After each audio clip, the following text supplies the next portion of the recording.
नमस्कार दोस्तों, BSSPCL बिहार में टेक्नीशियन पदों के लिए जो भर्ती आई है, उसी के लिए प्रीवियस ईयर का क्वेश्चन का सॉल्यूशन हम करा रहे हैं। तो आज का जो हमारा क्वेश्चन है, यह 4 नवंबर 2018 में जो एग्जाम हुआ था, उसी के ऊपर है। इसका भाग 1 हम कर दें, आज भाग 2 मतलब आज जो हल करा रहे हैं 67 से 50 क्वेश्चन से 66 क्वेश्चन तक हम सॉल्यूशन करा दिए। इस वीडियो में 67 से हम आगे क्वेश्चन हल करा रहे हैं। 4/11/2018 में यह एग्जाम हुआ था। तो आते हैं आज का पहला क्वेश्चन। दिया है कि यदि 3 फेज इंडक्शन मोटर मतलब प्रेरण मोटर मतलब क्या होता है, इंडक्शन मोटर मोटरिंग मोड में संचालित किया जाता है तो टार्क क्या होगा। देखिए, दो क्वेश्चन पूछता है कि इंडक्शन मोटर कितने क्वाड्रेंट में स्टार्ट किया जाता है, चाहे स्टार्ट होता है। तो 4 क्वाड्रेंट में, दो, एक में फॉरवर्ड मोटरिंग, एक में रिवर्स मोटरिंग, एक में फॉरवर्ड ब्रेकिंग, एक में रिवर्स ब्रेकिंग। तो चारों क्वाड्रेंट में इंडक्शन मोटर स्टार्ट होता है। लेकिन यहाँ पूछा है कि मोटरिंग मोड में संचालित किया जाता है तो टार्क किसके अनुक्रमानुपाती होगा। टार्क और स्लिप में क्या रिलेशन होता है, पहले इसको जान लीजिए। जो टार्क होता है ना भाऊ, टार्क बराबर के, एक तो कांस्टेंट आ जाता है, टार्क बराबर के एक कांस्टेंट आ जाता है। उसके बाद क्या आता है, स्लिप आता है। फिर इंड्यूस, जो सेकेंडरी साइड में इंड्यूस ईएमएफ होता है तो उसका वर्ग आता है, तो के यस E2 का स्क्वायर। फिर रोटर का रेजिस्टेंस आता है, फिर बटा में आता है रोटर का रेजिस्टेंस का वर्ग प्लस स्लिप और x2 मतलब सेकेंडरी साइड का रिएक्टेंस का होल वर्ग। लेकिन जब मोटरिंग मोड आता है ना, तो उसमें अब इसका मान बहुत कम होता है। एस स्लिप और x2 जो रिएक्टेंस होता है, इसका मान बहुत कम, इसको हम लोग निगलेक्ट भी कर देते हैं। तो क्या बचेगा, टार्क बराबर, जो टार्क बराबर बचता है तो के यस E2 का वर्ग R2 बटा में, ये तो निगलेक्ट हो जाएगा क्योंकि इसका मान बहुत कम होता है, तो बटा में R2 का होल वर्ग। एक R2 से एक R2 कट जाएगा, तो फाइनल क्या बचेगा, टार्क बराबर क्या बच रहा है, तो K बच रहा है, स्लिप बच रहा है और E2 का वर्ग बच रहा है। ऊपर तो R कट गया, अब बटा में एक R बच रहा है। मतलब टार्क और रोटर रेजिस्टेंस के व्युत्क्रमानुपाती और स्लिप के अनुक्रमानुपाती और वोल्टेज के वर्ग के भी अनुक्रमानुपाती है। तो इसमें देख लेंगे तीनों में से कोई एक दिया रहेगा। तो टार्क क्या होता है, तो डायरेक्टली प्रोपोर्शनल टू स्लिप, सही दिया है। Torque directly proportional to slip. तो एकदम ध्यान में रखिएगा कि मोटरिंग मोड में जो होता है इंडक्शन मोटर, जो टार्क होता है स्लिप के अनुक्रमानुपाती होता है। तो A option is right answer. और रोटर रेजिस्टेंस के कहता तो व्युत्क्रमानुपाती मार देते, लेकिन स्लिप के पूछा है। और हम लोग जानते भी हैं कि इंडक्शन मोटर में लोड बढ़ेगा तो क्या होता है, स्लिप बढ़ता है तो टार्क भी बढ़ता है, मतलब दोनों अनुक्रमानुपाती में था, स्लिप बढ़ता है लोड के साथ। अगला क्वेश्चन क्या है कि यदि 230 वोल्ट डीसी सीरीज मोटर को 230 वोल्ट एसी आपूर्ति से जोड़ दिया जाए तो क्या होगा। माने डीसी मोटर को एसी सप्लाई देंगे तो क्या होगा, तो चलेगा, मोटर तो चलेगा। डीसी मोटर को एसी से सप्लाई आप देंगे तो मोटर चलेगी, लेकिन स्पार्किंग ज्यादा करेगी, हानियां ज्यादा होगी, मतलब लॉसेस ज्यादा आएगा। डीसी मोटर को एसी सप्लाई देंगे तो लॉसेस क्या हो जाएगी, लॉसेस थोड़ा बढ़ जाएगा, लॉसेस ज्यादा जाएगा, इफिशियंसी घट जाएगी। तो इसमें से विकल्प देख लेंगे। मोटर बिल्कुल नहीं चलेगा तो गलत है। मोटर कम दक्षता और अधिक स्पार्किंग के साथ चलेगी तो यही सही है। मोटर चलेगी लेकिन कम दक्षता होगा, इफिशियंसी कम होगा और स्पार्किंग ज्यादा होगा, तो स्पार्किंग ज्यादा के साथ चलेगी। आगे दिया मोटर जल जाएगा और मोटर तेज कंपन करेगा, तो ये दोनों भी गलत है, यही इसका ऑप्शन सही है। जैसे इसका एग्जांपल क्या है, इन्वर्सन मोटर है। Inversion motor DC series motor की तरह बिहेवियर करता है, लेकिन उसी में मॉडिफाई करके एसी पर भी उसको यूज किया जाता है। तो क्या होता है, इन्वर्सन मोटर एसी डीसी दोनों पर चलता है। तो इसका ऑप्शन हो जाएगा बी। अगर डीसी को एसी देंगे तो चलेगा, लेकिन लॉसेस कम हो जाएगी, इफिशियंसी उसकी कम हो जाएगी। आगे दिया है कि सिंक्रोनस गति के लगभग 75% गति पर अपकेंद्री स्विच, जिसको सेंट्रीफ्यूगल स्विच कहते हैं, ऑक्सिलरी बाइंडिंग को लाइन सप्लाई मतलब आपूर्ति से अलग कर देता है। सही बात है। जो सिंगल फेज मोटरें होती है ना, सिंगल फेज मोटर में एक सेंट्रीफ्यूगल फ्यूज लगाता है, किसमें, तो स्टार्टिंग बाइंडिंग में। और जब मोटर की स्पीड 75% पर पहुंच जाती है तो सेंट्रीफ्यूगल फ्यूज सेंट्रीफ्यूगल फोर्स के कारण डिस्कनेक्ट हो जाती है और हमारा जो स्टार्टिंग बाइंडिंग होता है वो अलग हो जाता है। तो वही पूछा है कि अलग कर देता है किसको, सप्लाई से अलग कर देता है किसको, तो एक्सिलरी बाइंडिंग। इसी को एक्सिलरी बाइंडिंग को मतलब हिंदी में सहायक बाइंडिंग, चाहे इसी को क्या स्टार्टिंग बाइंडिंग कहते हैं।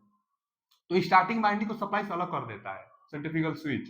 तो स्लिप, तो स्प्लिट फेज इंडक्शन मोटर निम्न में से किस पर चल रही होती है, तो भैया जो रनिंग बाइंडिंग होगी उसी पर ना चलेगी।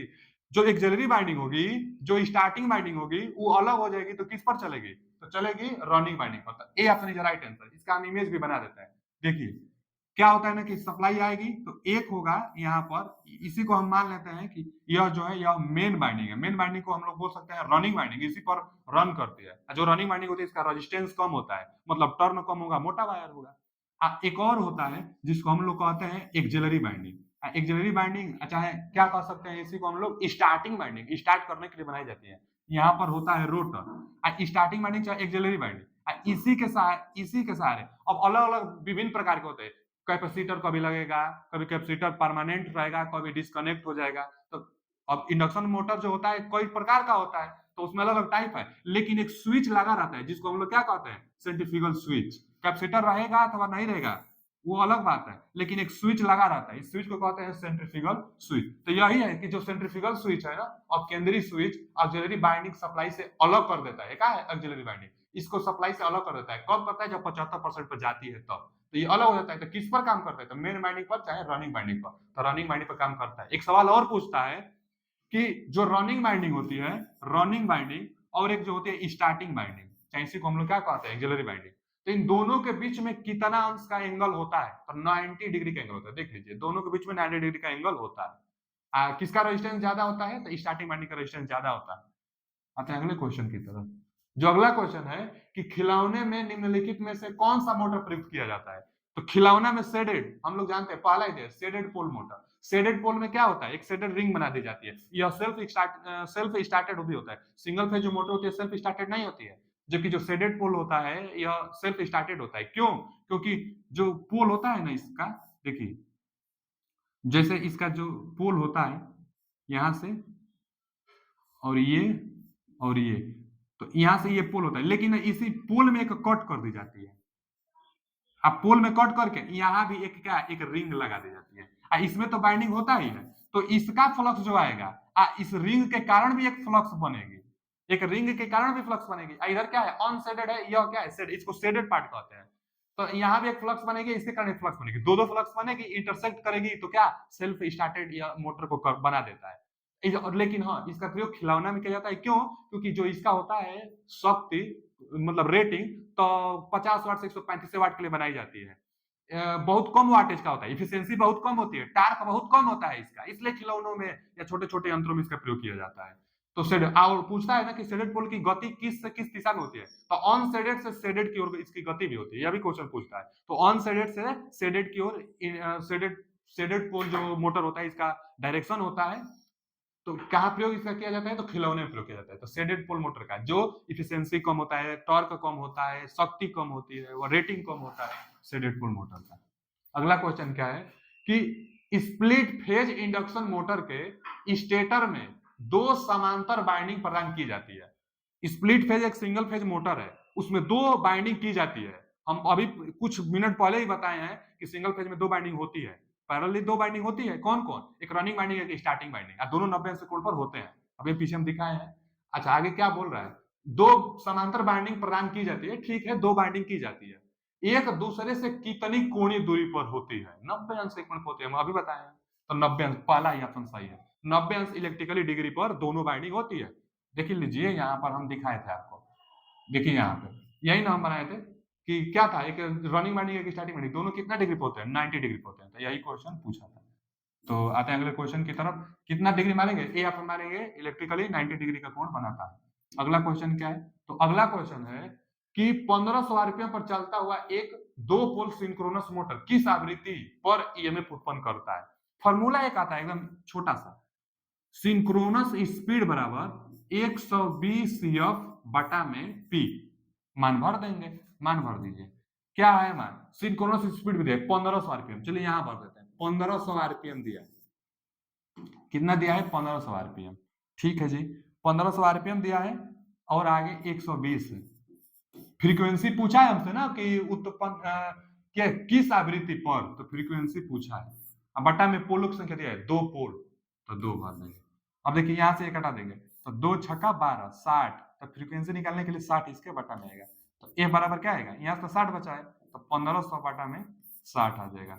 एक जीरो से एक जीरो, अब ना क्या कटा दीजिए, चलिए दो ही से कटाइए, तो यहाँ से 3 से कटाइए, 3 दूना के 6, यहाँ 3 पाँचे 15, 50, 50 बटा में 2 को हम लोग क्या कहते हैं, 25 हर्ट्ज। फ्रीक्वेंसी की मात्रा क्या होता है, हर्ट्ज होता है। तो इसमें से ऑप्शन देखिए डी ऑप्शन 25 हर्ट्ज हो जाएगा। तो एक बस छोटा सा फॉर्मूला, सिंक्रोनस स्पीड बराबर 120 एफ बटा में पी लगाइए, जवाब बन जाएगा। अगला क्वेश्चन क्या है, एक सामान्य उत्तेजन के साथ चल रहा तुल्यकालिक मोटर, मतलब सिंक्रोनस मोटर, लोड में परिवर्तन समायोजित करने के लिए निम्न में से किसमें परिवर्तन लाता है? अच्छा जी, एक सिंक्रोनस मोटर है, नॉर्मली एक्साइटेशन उसको दी जा रही है, मतलब कुछ एक्साइटेशन उसको दी गई है। एक्साइटेशन कहाँ दी जाती है? फील्ड बाइंडिंग रोटर पर होता है, तो एक्साइटेशन डीसी होगी, एक्साइटेशन डीसी दी जाती है, वो तो ठीक है। वो मैग्नेटिक लॉक करके और सिंक्रोनस मोटर को एक कांस्टेंट स्पीड से रोटेट कराता है, नॉर्मली एक्साइटेशन दे दी भी गई है। लेकिन अब बोल रहा है कि लोड को, मोटर का जो लोड होगा, लोड को वेरिएशन कराई जा रही है, तो क्या वेरिएशन होगा? तो भैया लोड वेरिएशन में आर्मेचर करंट वेरिएशन होता है। कोई भी मोटर हो, जब लोड चेंज करेंगे तो आर्मेचर करंट चेंज होगा ही। तो कौन सा होगा? Armature current. देखिए डी ऑप्शन दिया है, आर्मेचर करंट। कहाँ दिया है? यहाँ पर मोटर लोड में परिवर्तन संयोजित करने पर, जबकि समान एक्साइटेशन के साथ चल रहा है, एक्साइटेशन फिक्स है लेकिन लोड चेंज की जा रही है, तो आर्मेचर करंट क्या हो जाएगा? चेंज हो जाएगा। गति तो लगभग सेम ही रहता है इसका। अगला क्या है कि इलेक्ट्रिक रूम हीट कन्वर्टर में निम्नलिखित में से कौन सा ऊर्जा रूपांतरण सिद्धांत है? देखिए, जो जो रूम हीटर होता है ना, रूम हीटर, वह इंडक्शन, देखिए क्या दिया है? इंडक्शन दिया है। इंडक्शन और आर्क हीटिंग, हाँ, रेजिस्टेंस हीटिंग होगा, और इंफ्रारेड हीटिंग, तो इन सब पर काम नहीं करता है, रेजिस्टेंस हीटिंग पर काम करता है। नाइक्रोम का वायर होता है जो निकिल और क्रोमियम के से मिलकर नाइक्रोम को बनाया जाता है।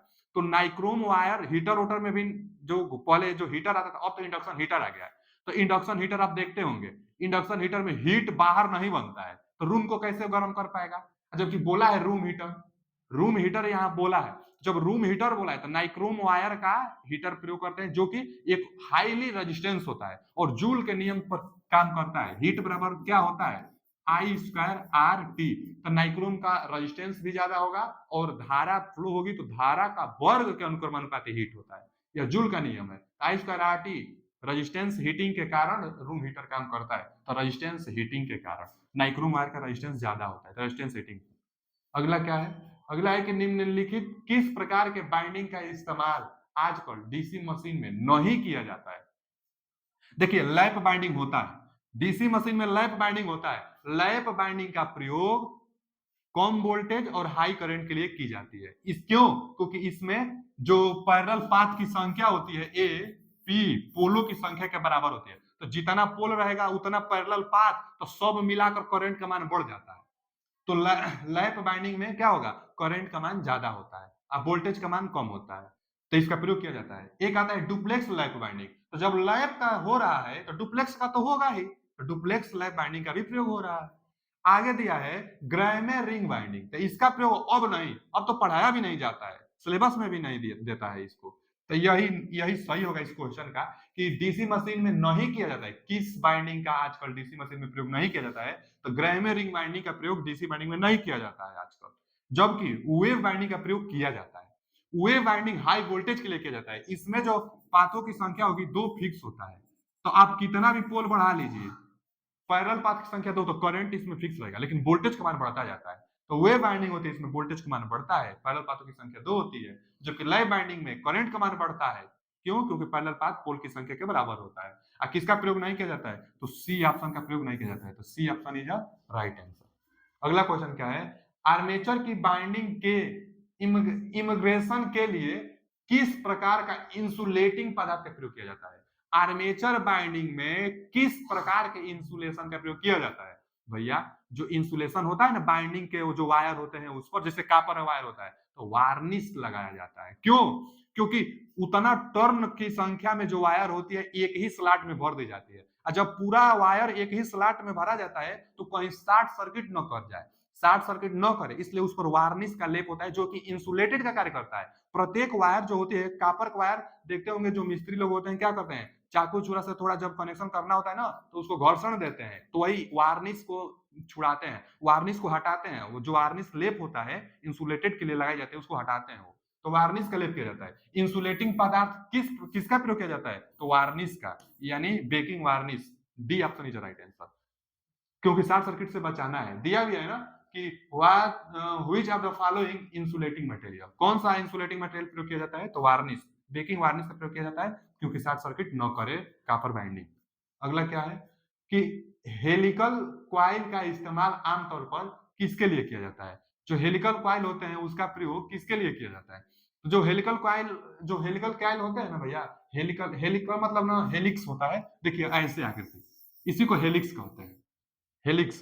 तो वही पूछा है कि हेलिकल कॉइल का इस्तेमाल आमतौर पर किसके लिए किया जाता है? तो low voltage winding of large transformer, जो बड़े-बड़े ट्रांसफार्मर होते हैं, उनमें लो वोल्टेज के लिए हेलिक्स चाहे हेलिकल बाइंडिंग का प्रयोग चाहे कॉइल का प्रयोग किया जाता है। तो किसके लिए किया जाता है? Low voltage binding large of large transformer, बड़े आकृति के जो ट्रांसफार्मर होते हैं, चाहे क्या बोल सकते हैं कि जो हाई रेटिंग के ट्रांसफार्मर होते हैं, जो हाई रेटिंग के ट्रांसफार्मर होते हैं, उनमें लो वोल्टेज प्राप्त करने के लिए हेलिक्स बाइंडिंग का प्रयोग किया जाता है। एक आता है क्रॉस ओवर बाइंडिंग, जो क्रॉस ओवर बाइंडिंग होता है उसका प्रयोग लो रेटिंग के ट्रांसफार्मर के लिए किया जाता है और अधिक वोल्टेज प्राप्त करने के लिए किया जाता है। दो टर्म बताए हैं, देखिए हम यहां लिख देते हैं। एक आता है cross over cross over binding. तो क्रॉस ओवर बाइंडिंग का प्रयोग कहां किया जाता है? क्रॉस ओवर बाइंडिंग का प्रयोग मोर वोल्टेज मतलब मोर वोल्टेज मतलब ना कि हाई वोल्टेज हम इसको लिख देते हैं। हाई वोल्टेज मतलब क्या? ज्यादा वोल्टेज यहां आपको प्राप्त करनी होती है, वहां पर किसका प्रयोग करते हैं? क्रॉस ओवर बाइंडिंग का। तो क्या हम बोल देंगे? हाई वोल्टेज के लिए, हाई वोल्टेज हाई वोल्टेज प्राप्त करने के लिए क्रॉस ओवर बाइंडिंग का प्रयोग करते हैं। एंड लो रेटिंग ट्रांसफार्मर में लो रेटिंग ट्रांसफार्मर में लो रेटिंग ट्रांसफार्मर में क्रॉस ओवर बाइंडिंग। एक तो ये सवाल है कि हेलिक्स कॉइल का प्रयोग, तो हेलिक्स कॉइल का प्रयोग low voltage and large transformer मतलब हाई रेटिंग। तो हाई रेटिंग ट्रांसफार्मर में लो वोल्टेज और वहां लो रेटिंग ट्रांसफार्मर में हाई वोल्टेज के लिए क्रॉस ओवर बाइंडिंग। तो B option is right answer, इस क्वेश्चन का जवाब बी ऑप्शन होगा। अगला क्वेश्चन क्या है? अल्टरनेटर में डैम्पर बाइंडिंग का उपयोग करने के लिए निम्नलिखित में से कौन सा है? भैया मतलब उद्देश्य क्या है? डैम्पर बाइंडिंग का उपयोग करने का उद्देश्य क्या है अल्टरनेटर में? तो जो डैम्पर बाइंडिंग होती है, डैम्पर बाइंडिंग, वह तो पहले कहां की जाती है? तो देखिए जो पोल होता है ना, जैसे यहां पर ये देख लीजिए, मान लीजिए ये, तो इसी में ना जो पोल होता है यहां पर की जाती है, जो ये है, तो यहाँ पर एक बाइंडिंग कर दी जाती है। जो पोल होते हैं ना, पोल पर उनके पोल कोर जो होते हैं, शू जो होते हैं, वहां पर एक बाइंडिंग की जाती है, जिसको हम लोग डैम्पर बाइंडिंग कहते हैं। और डैम्पर बाइंडिंग का कार्य क्या होता है? तो हॉन्टिंग से बचाता है। हॉन्टिंग क्या होता है? तो हॉन्टिंग की फिनोमिना तभी होती है जब लोड वेरिएशन होता है। कभी लोड अचानक बढ़ जाती है अथवा अचानक लोड में कमी आ जाती है। तो लोड में वेरिएशन होने के कारण कंपन कुछ करने लगता है, रोटर मतलब कुछ कंपन टाइप का, उसी को हॉन्टिंग इफेक्ट कहते हैं। तो हॉन्टिंग इफेक्ट की मतलब घटना को कम करने के लिए, हॉन्टिंग इफेक्ट की फिनोमिना को कम करने के लिए डैम्पर बाइंडिंग का प्रयोग किया जाता है। और कब होता है हॉन्टिंग इफेक्ट? तो लोड में जब वेरिएशन होता है। तो डैम्पर बाइंडिंग का उपयोग करने का उद्देश्य क्या है? Reduce haunting effect, B option is right answer. Haunting effect को कम करने के लिए डैम्पर बाइंडिंग का प्रयोग किया जाता है।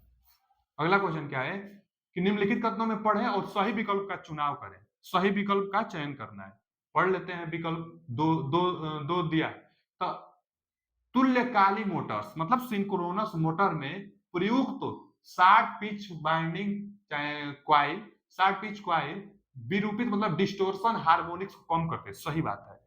इसके लिए फॉर्मूला भी आता है 180 अल्फा बराबर 180 बट्टा में एन, हार्मोनिक्स को कम करता है। जो बाइंडिंग की जाती है ना, जैसे देख लीजिए यहाँ पे, जो बाइंडिंग हम लोग करते हैं क्वाइल पर, जैसे यही बाइंडिंग करते हैं, मान लीजिए यहाँ यहाँ एक पोल है कि यहाँ पोल है, चलिए ये नॉर्थ पोल है, ये साउथ पोल है। तो जब हम बाइंडिंग करते हैं नॉर्थ से साउथ की तरफ बाइंडिंग करते हैं, तो इतना जब पूरा एक पोल से अगले पोल वाला तक अगर बाइंडिंग कर देंगे हम, तो ये तो फुल पिच बाइंडिंग हो गई। लेकिन एक हार्मोनिक्स की फिनोमिना आती है, हार्मोनिक्स की फिनोमिना को से बचने के लिए बाइंडिंग को थोड़ा शार्ट कर दी जाती है। मतलब यहां से ये तो जाएगी बाइंडिंग, बाइंडिंग यहां से जाएगी, यहाँ से बाइंडिंग जाएगी, यहाँ से जाएगी, यहाँ से जाएगी, यहाँ से जाएगी, यहाँ से बाइंडिंग तो जा ही रही है, एकदम ठीक इधर से जा रही है, लेकिन उधर थोड़ा पहले ही मोड़ दी जाती है, थोड़ा पहले ही मोड़ दी जाती है। तो इतना पहले, यही अल्फा, इसको क्या कहते हैं? इसको, तो इसी को हम लोग अल्फा कहते हैं। तो अल्फा डिग्री पहले ही हम लोग मोड़ देते हैं, इसी को कहते हैं हम लोग क्या कि लघु पिच क्वाइल। लघु पिच, अब ये क्या है? थोड़ा शार्ट कर देगा। कितना शार्ट किया गया था? Alpha degree. अल्फा का मान यही है 180 बटा में एन। एन क्या है? तो कौन से हार्मोनिक्स को आपको समाप्त करना है, वही नंबर यहाँ भर देंगे। फिफ्थ हार्मोनिक्स की, थर्ड हार्मोनिक्स की, सेवेंथ हार्मोनिक्स की, नाइन्थ हार्मोनिक्स। तो जो हार्मोनिक्स ज्ञात करना होता है, कम करना होता है, उसी को यहाँ रखकर मान निकाल लेते हैं। जितना एंगल आएगा उतना एंगल शार्ट कर देते हैं। तो ये बात सही है, पहला तो सही है बाबू। तुल्यकालिक मोटर में 60 पिच बाइंडिंग विरूपित हार्मोनिक्स को कम करते हैं, हार्मोनिक्स को कम करने के लिए ही 60 पिच बाइंडिंग की जाती है, सही है। अगला क्या है, तुल्यकालिक मोटर में प्रयुक्त लघु पिच क्वाइल में कम ओवरहैंग ताम्र की आवश्यकता होती है, ये भी बात सही है। बोल रहा है ना कापर की बचत होती है, तो कापर की बचत होगी ना, जो फुल पिच बाइंडिंग करेंगे तो थोड़ा कापर ज्यादा लगेगा, और 60 पिच बाइंडिंग कर देंगे तो थोड़ा कापर बच जाएगा। अब यहीं से हम मोड़ लिए तो कापर की मात्रा थोड़ी कम हो गई, तो वही बोल रहा है कि कापर की आवश्यकता होती है किस कम कम ओवरहैंग ताम्र मतलब कापर की आवश्यकता होती है, तो कम कापर की आवश्यकता होती है, तो ये भी सही है। और हार्मोनिक्स को कम करता है, ये भी सही है। 60 पिच करने से दो फायदा, 60 पिच करने से दो फायदा, हार्मोनिक्स कम होगी, कापर वायर की कमी होगी, मतलब बचत होगी, तो दोनों सही है। कहां दिया है, दोनों ट्रू, सी ऑप्शन दिया है, तो C option is right answer, दोनों ट्रू है। अगला क्वेश्चन क्या है, अगला क्वेश्चन है कि 10 मीटर बाई 4 मीटर मतलब 10 गुणे 4 मीटर आकार का एक कमरा 150 वाट के 10 लैंप द्वारा प्रकाशित युक्त किया जाना है। ठीक है, 10 लैंप है जो 150 वाट का है और इतना बाई इतना, माना अगर एरिया देखा जाए तो 10 चौका 40 metre square, 40 metre square area को 150 वाट के 10 लैंप द्वारा प्रकाश से प्रकाशित किया जाना है। प्रत्येक लैंप का एमएस, इसको कहते हैं मीन स्फेरिकल कैंडल पावर, तो प्रत्येक लैंप का बोला है, प्रत्येक लैंप का मीन स्फेरिकल कैंडल पावर 300 है। तो डिप्रिसिएशन फैक्टर 10.8 और यूटिलाइजेशन फैक्टर 10.5 माने तो फर्श पर उत्पादित औसत प्रकाश कितना होगा। अच्छा जी देखिए ना, फर्श फर्श पर उत्पादित औसत प्रकाश पूछा है हम लोगों से। देखिए हम इसको हम सॉल्यूशन कर दे रहे हैं, थोड़ा ध्यान से देखिए, इसका हम सॉल्यूशन कर रहे हैं। देखिए सॉल्यूशन करने के लिए पहले तो ये हम मिटा देते हैं।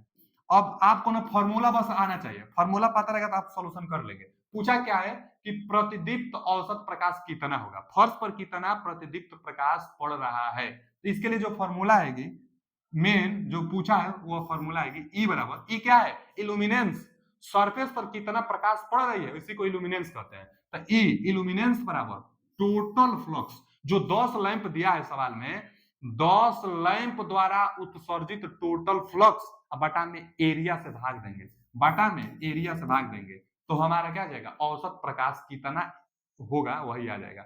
अच्छा इल्यूमिनेंस है जिसका मात्रक हम लोग लक्स में दे देंगे। अच्छा फॉर्मूला भी होता है ई बराबर 5/a, यही ना होता है, यही पूछा है कि प्रतिदीप्त औसत प्रकाश कितना होगा, तो इल्यूमिनेंस पूछा है, सरफेस पे कितना प्रकाश पड़ेगी, तो इल्यूमिनेंस 5/a, यहाँ टोटल फ्लक्स 10 लाइन द्वारा टोटल फ्लक्स बटा में एरिया, तो एरिया तो दिया है ना एरिया कि 10 मीटर गुणे 4 मीटर यानी 10 चौके 40, एरिया रख देंगे। मेन हमारा उद्देश्य है टोटल फ्लक्स प्राप्त करना 10 लाइन द्वारा, तो अभी देखिए टोटल फ्लक्स ज्ञात कर लेंगे। और टोटल फ्लक्स ज्ञात करने के लिए एमएससीपी दिया है 300, मीन स्फेरिकल कैंडल पावर दिया है 300, तो इसके लिए फॉर्मूला आता है मीन स्फेरिकल कैंडल पावर बराबर टोटल फ्लक्स बाटा में, मतलब 200 लैंपों द्वारा उत्सर्जित फ्लक्स बाटा में 4 पाई, फॉर्मूला आप जानते होंगे। एक आता है ना कि सेमी स्फेरिकल कैंडल पावर, तो जो सेमी स्फेरिकल कैंडल पावर होता है उसके लिए 2 पाई आ जाता है, तो यहाँ पर मीन स्फेरिकल कैंडल पावर और टोटल फ्लक्स ज्ञात करना है,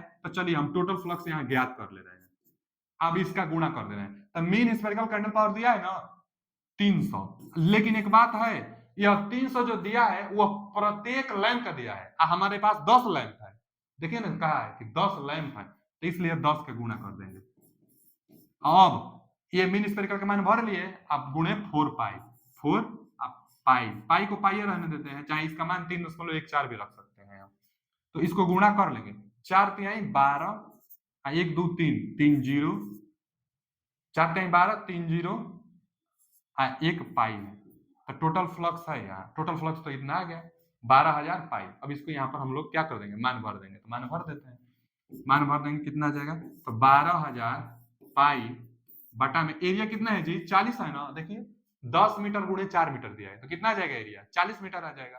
अब इसी को हम लोग कर देंगे, तो अब कटा देंगे, 1 जीरो से 1 जीरो कटेगा, यहाँ कटा देंगे तो 3 चौक 4 तिहाई 12, 300 ना गुणे पाई का मान भी भर देते हैं, पाई का मान 3.14 बिताना आ गया। अच्छा और एक बात देखिए, अब जवाब हमको पाना है, तो 3.14 है, यहाँ 3 है, तो तितली के 9 कुछ तो आएगा, मतलब तितली के 9 2 अंक पर रहेगा तो ये हटा देगा, लेकिन तितली के 9 900 कुछ आएगा और 900 कुछ में वही ऑप्शन है, इसलिए 942.47। तो D option is right answer. अच्छा, लक्स, इल्यूमिनेंस का मात्रक लक्स बोल देंगे हम लोग, इल्यूमिनेंस का मात्रक लक्स अथवा क्या लुमेन प्रति मीटर स्क्वायर, तो लुमेन प्रति मीटर स्क्वायर भी अथवा लक्स बोल देंगे। तो 942.47। आते हैं अगले क्वेश्चन पे, एकदम इजी क्वेश्चन है, आप बस इस फॉर्मूला को जानते रहेंगे तो क्वेश्चन बना लेंगे। अगला क्वेश्चन क्या है? अगला क्वेश्चन है कि फिर आ गया कि प्रदीपन इंजीनियरिंग में परावर्तन कारक मतलब रिफ्लेक्शन फैक्टर, रिफ्लेक्शन फैक्टर को किस प्रकार परिभाषित किया जाता है? देखिए, रिफ्लेक्शन फैक्टर, रिफ्लेक्शन कहां आता है? आपतित किरण चाहे आपतित प्रकाश बटा में परावर्तित प्रकाश। तो जो रिफ्लेक्शन फैक्टर आता है, देखिए मान लीजिए यह दर्पण है, यहां से प्रकाश आ रही है और यहां से फिर प्रकाश जा रही है, एक बनता है ना सामान्य, चाहे इसको हम लोग कहते हैं अभिलंब, अभिलंब बोलते हैं। आज जितना एंगल पर आता है अभिलंब से आपतित किरण, इसको क्या कहते हैं? परावर्तित बोल दीजिए, क्योंकि यही परावर्तित होकर यहाँ से क्या हो जाती है, ये आपतित बोल दीजिए और इसको परावर्तित बोल दीजिए, चाहे इसको परावर्तित इसको आपतित। जो आ रही है इसको हम लोग क्या बोलते हैं? आपतित किरण, इसको बोलते हैं आपतित किरण, आपतित माने आने वाली, आपतित किरण। इसको क्या बोलते हैं? परावर्तित, परावर्तित, परावर्तित मतलब जो परावर्तन हो गई है, तो परावर्तित किरण चाहे परावर्तित प्रकाश। तो इसके लिए क्या होगा? तो परावर्तित प्रकाश बटा में आपतित प्रकाश के रेशियो को रिफ्लेक्शन फैक्टर कहते हैं। यही ना पूछा है, रिफ्लेक्शन फैक्टर, तो हम लिख भी देते हैं रिफ्लेक्शन फैक्टर। तो रिफ्लेक्शन फैक्टर का फॉर्मूला क्या होता है? परावर्तित प्रकाश, परावर्तित प्रकाश बटा में, परावर्तित प्रकाश बटा में आपतित प्रकाश जो आ रही है ना। अच्छा, रिफ्लेक्शन फैक्टर यही निकलेगा सरफेस पर, तो जितना आ रही है और जितना जा रही है, तो जाने वाली से आने वाली से भाग देंगे तो वही तो रिफ्लेक्शन फैक्टर होगा, कितना रिफ्लेक्ट हुआ। तो आपतित प्रकाश। तो देख लेंगे इसमें क्या दिया है कि रिफ्लेक्शन फैक्टर किसके द्वारा परिभाषित किया जाता है। तो देख लेंगे, परावर्तित प्रकाश बटा में आपतित प्रकाश। तो दिया है कि अपवर्तित प्रकाश का आपतित प्रकाश से अनुपात, तो अपवर्तित का नहीं, ये तो पहला गलत दिया है। यहाँ दिया है अवशोषित प्रकाश का आपतित प्रकाश से अनुपात, अवशोषित का भी नहीं। यहाँ दिया है परावर्तित प्रकाश का अवशोषित प्रकाश से, ये भी नहीं। यहाँ दिया है प्रकाश मतलब परावर्तित प्रकाश का आपतित प्रकाश अनुपात, यही D option is right answer. देख लीजिए, परावर्तित प्रकाश का आपतित प्रकाश से अनुपात, तो परावर्तित प्रकाश का आपतित प्रकाश से अनुपात, तो D option is right answer. आते हैं अगला क्वेश्चन की तरफ। अगला क्वेश्चन है, एक टू वे स्विच कनेक्शन का इस्तेमाल आमतौर पर निम्न में से किसके लिए किया जाता है? तो टू वे स्विच में 3 पॉइंट होते हैं और इसका प्रयोग स्टेयरकेस मतलब सीढ़ी वायरिंग जहां की जाती है ना, वहां पर किया जाता है। मतलब टू वे स्विच, आप सीढ़ी पर चढ़ने वाले हैं तो नीचे से भी आप ऑन ऑफ कर सकते हैं, और जैसे जब ऊपर चले जाएंगे तो वहां से भी ऑन ऑफ कर सकते हैं। एक ही बल्ब को 2 बिंदु से ऑन ऑफ करने के लिए टू वे स्विच का इस्तेमाल किया जाता है। एक बल्ब को 2 बिंदुओं से ऑन ऑफ करने के लिए टू वे स्विच का इस्तेमाल किया जाता है, जिसमें 3 पॉइंट होते हैं।